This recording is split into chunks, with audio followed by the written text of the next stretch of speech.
All these things that were happening, it made me shameful.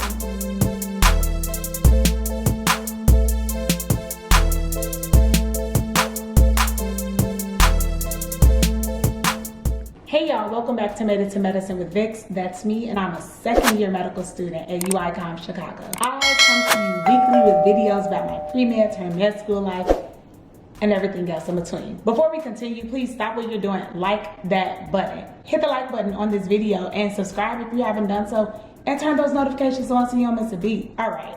So today, I'm about to talk to y'all about the 3 things that I truly regret that I did in my gap years. I'm talking when I was a post-bacc pre-med student in 3 different locations actually, but I'm gonna just tell you the 3 top things that I'm just like, why? Why did I do that? Why did I think it was okay? And why didn't I talk to somebody else? Whatever, we're gonna just get right into it right now. The first thing I regret doing is actually completing a post-bacc program out of state. Like, why did I go to Philadelphia to do this program? I mean, I have all the reasons why. You know, as I told you, I'm from the South Side. I went to Northwestern. That's 45 minutes away from home. I've never been away. People were telling me if you want to go away from medical school, you need to do it now to be sure that that's something you can handle. Okay, I hear you all fine and dandy, but going out of state meant going from undergrad with no debt to out of state with all the debt in the world. I had to redo calculus over the summer because at Northwestern I got a C- in it, and this was an accelerated course. And I'm not talking an accelerated like 6-week course or a 5-week course. I did a 10-week course in 3 weeks. If I got a C- in a 10-week course, why did I think that I was going to not get a C- in a 3-week course, and you need at least a C to get accepted, like to remove my conditional acceptance into Drexel's post-bacc program? So I'm working all hard as I'm still physically working during the summer because I need money to fund this move across the country, and I'm essentially about to get another C- in the class. So I have to start meeting with the professor daily so that he can basically help to enhance my skills, because like, girl, not only did I graduate with no debt, I took out a loan, a $3,000 loan, which is paying $1,000 a week. Don't judge me, because I'm telling y'all all this so that you don't do what I did, because that was like foolish. Meeting closely with the professor so he could work with me, wind up getting a C in a class, whatever, cool, fine, dandy. But you know what I could have done? I also applied to Loyola and Dominican University. I could have gone either of those universities, or I could have simply just gone to a community college and taken the pre-med prerequisites. Like, there's no reason why. Well, you know what? I thought in my mind, I read something on the website that said, you know, if I go to Drexel's program, then I could get directly admitted to their medical school. And that's the reason why I did what I did. But when I got there, apparently all of us read the wrong thing somewhere, because they only let in like 2 people out of the class each year, which was like 2 people out of 16. Y'all do that math, okay? 1/8. It's not the best odds, but I could have and should have gone to like Malcolm X Community College, and I could have gotten a job and paid for my classes. And that leads me into my second point. I took out loans, and not just any loans, y'all. Like that first semester at Drexel, they let me do federal loans. I don't know, something must have changed, because I told you I graduated like debt free. I really was ignorant, oblivious to what loans looked like. I took out Sallie Mae loans. And in that moment, I was like, yes, thank you, Jesus. I've been approved for these loans. Like, you really want me to continue on this path? But I was financially illiterate and did not know that Sallie Mae charges you about twice as much, if not more, on interest for loans than federal. My loans that I currently have with Sallie Mae are 11% interest, and that is robbery. It's theft. Like, seriously, which is why anybody who asks me if I have to do this program, I'm gonna have to take out Sallie Mae loans, I always advise it, are there any other avenues that you can take? Is there any other way you can go? Because Sally got a strong grip on her hand. Yeah, she gonna give you that money, but she gonna want tax, interest, gratuity, everything on top of it, because like, she gonna get what's hers. And me not knowing that at the time, it put me in a massive debt. Like right now, I owe so much money. In my first year of medical school, I've been paying interest on it, because she don't care that I'm still in school, that I'm literally paying on the interest, not the principal. So I still owe $73,000. Yes, I said 73, and that's like crazy. And I really wish I just had somebody to tell me, like, hey, maybe I understand that you do want to go to Philadelphia to see if you could deal with being so far away from home while you're in medical school, and this is their first time being away from home. I hear you on all those things, but maybe taking out a loan isn't the best way. Like, maybe you should start a community college, or maybe you should go to Dominican, or maybe you should go to Loyola. Maybe you should try to stay living at home with your parents, because now you're not just taking out loans for academics, you're also taking out loans to live. Like, maybe.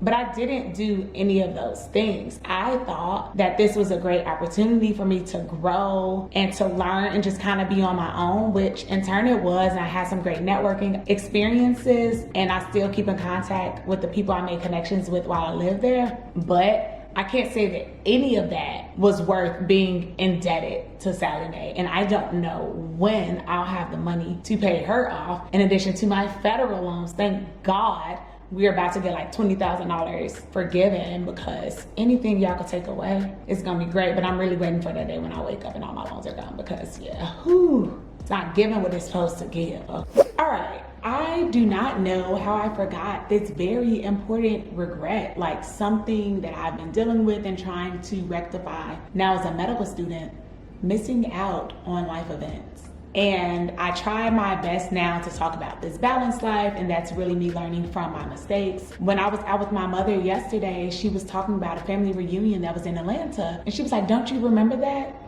Yeah, no, I don't, because I wasn't in attendance, because I had just started med prep at SIUC. Or when family were just visiting and doing trips, or friends were having birthdays, celebrating milestones of life, where was I? Nowhere to be found. Grinding in the classroom, grinding at home, studying for my classes, and then trying to take the MCAT. And I regret this, because those are memories, those are things that I'll never be able to get back. I missed out on weddings, on birthdays, just friend trips, or just spending time with family when people came into town, or things of that nature. I'm like, oh, I'm studying. I'm sorry, I have to be so strict and regimented and married to this schedule. But I regret it. I look back at pictures and I'm like, I never really had FOMO, fear of missing out, but in those instances, I did. And this is really why, I don't know, like sometimes it might seem like I'm saying the same thing repeatedly, but it's because I'm placing emphasis on that. Me ignoring the things that are important in my personal life, I suffer. It didn't help me get into medical school any faster by missing out on those events. And I'm not saying just go all willy-nilly and do everything, because no, you are still a student. But that's why having a calendar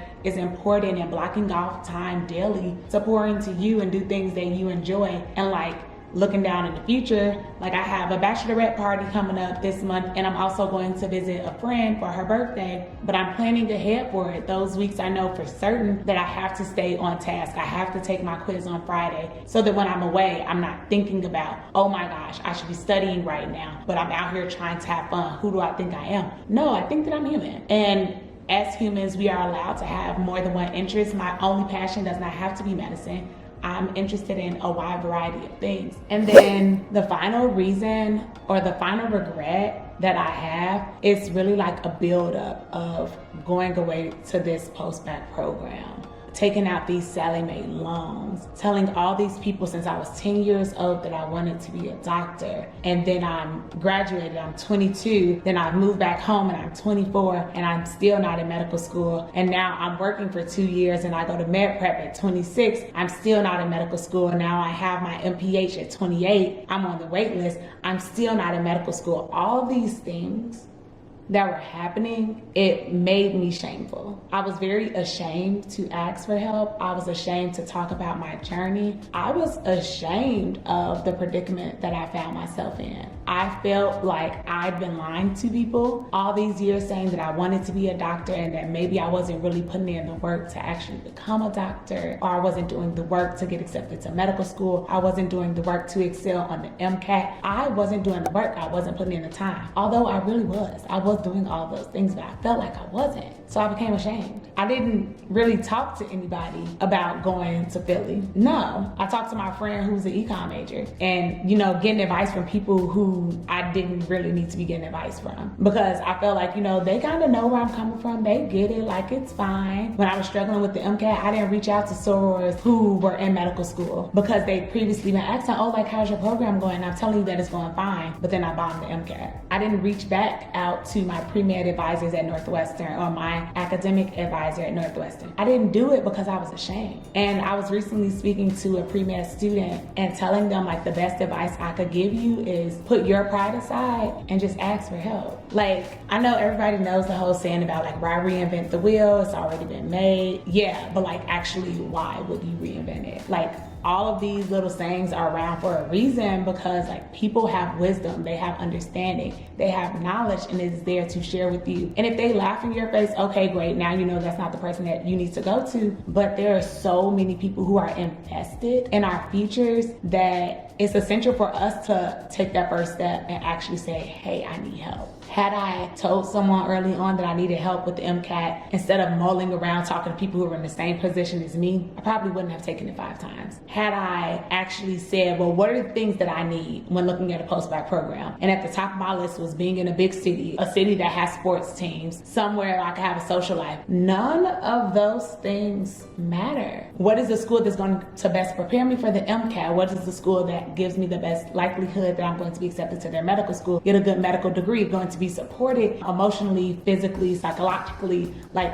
those are the things that I should have been looking at, but my priorities were all messed up. I mean, I was 21, I was 22, so I get it now in retrospect, being like a fully formed brain. But shame is something that can eat you alive, and it can also block your blessing. And thankfully, I got to the point where I was like, look, I will break down, but I'm gonna ask for that help, because I know I need that help, and I know that there are so many people out there who are willing to help me. So if you're watching this video right now and you find yourself in that predicament, you find yourself in that situation, please know that if you don't have anybody else, you feel free to reach out to me. Comment down below, probably send me an email, because I check that a little bit more often than any of the DMs that I have. Seriously, the whole reason why I made it to medicine with Vicks, and so that people would not have to go through the same things that I previously gone through. It is unnecessary, it's hurtful, and my pride took a lot of hits, but pride, honestly, let's just get rid of that and humble ourselves, and knowing that yes, I have these regrets, but I'm sharing them with you so that I don't regret them, or that hopefully my regrets list will get smaller moving forward. Like, there are some things that I did my first semester in medical school that I was like, dang, I regret doing that. But by the second semester, I said, we're not about to keep regretting the same thing. We're going to make some changes so that life can be better, set out a better plan, a better path for my life. So that's really all I got for y'all this week. If you got any comments, concerns, questions, anything, drop them down below, because somebody else might have the same thing or thinking the same thing that you're thinking. And I hope I'll see you back here next week with another video.